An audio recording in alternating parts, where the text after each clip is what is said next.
Alright, good people, man, I am back on my 2007 Tahoe with the 5.3 with this old dumbass AFM stupid ass shit, man.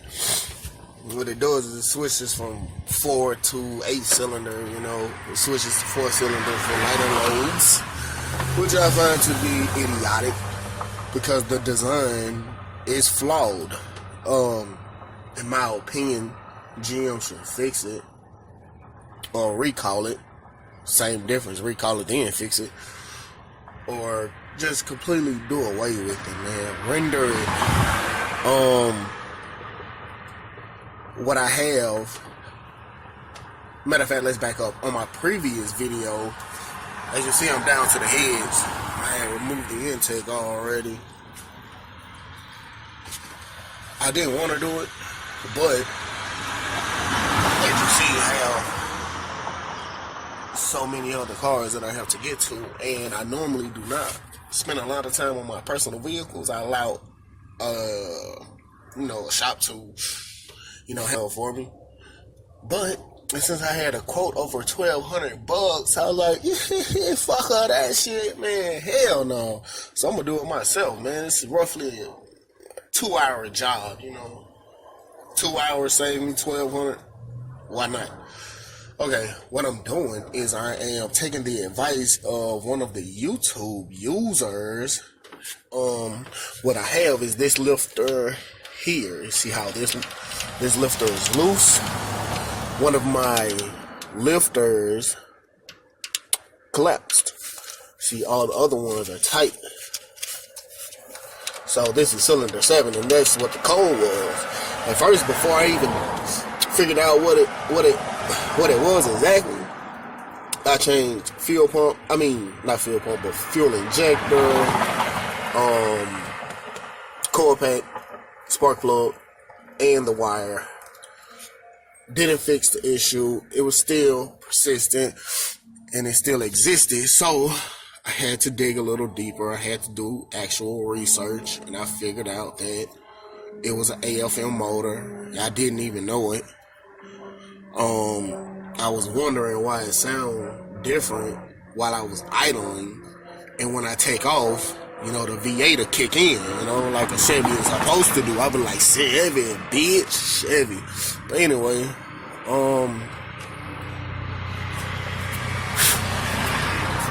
had vacuumed all this out. It was full of dirt, grime, crud, and since I'm... What's up, bro? What's up? Hey, man, you a mechanic? Nah. You work on cars, huh? No, these are mine. Oh, okay. I thought you was a mechanic. Yeah. Alright then. Man, I live on a main street in Dallas, man. It's 1,000 people stopping asking me if I'm a mechanic. I mean, technically I am, but by law I can't work on people's cars in a residential neighborhood. It goes against the code. But anyway, back to the topic at hand. I had to vacuum all this crud out. Since I am this deep, oil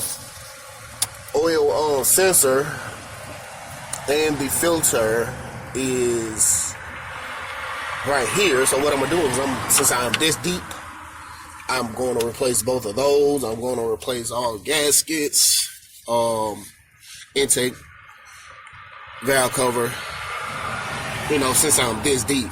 And it would be absolutely pointless not to replace it since I'm already here. It's easily accessible. And apparently, they need to be changed anyway, even though it runs 8.1. I love this motherfucking truck, man.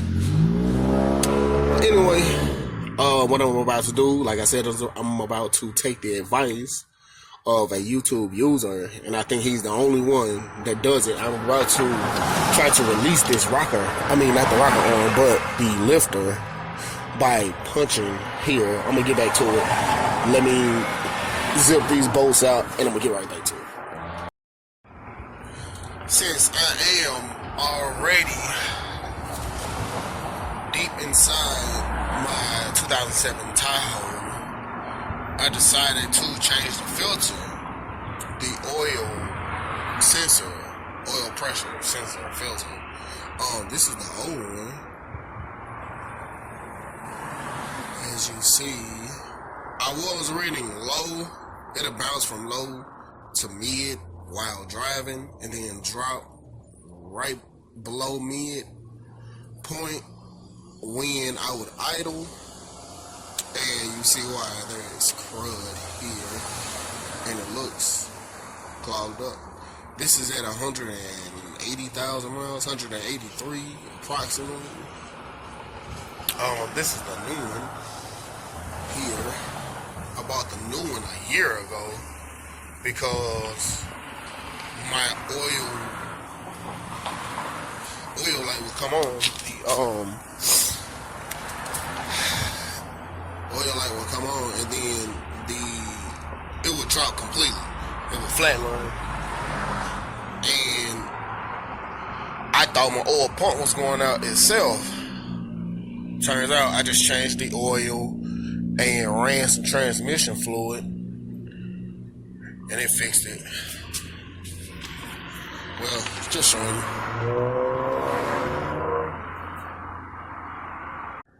Okay, I am shocked. Literally shocked. I didn't know the shit was gonna work. What I did is I freed up the lifter.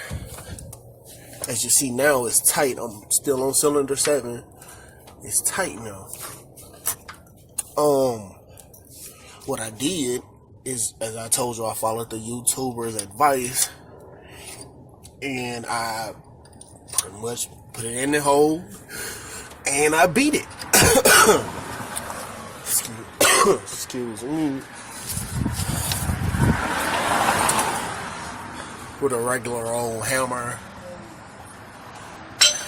And with a Phillip head screwdriver that I ground down so it can actually fit inside the hole. And I just beat it until it freed up. Like, I think I overbeat it because, but anyway, I'm shocked as shit that this shit popped back up. So what I'm about to do, I'm about to put it back together, and I'm about to buy the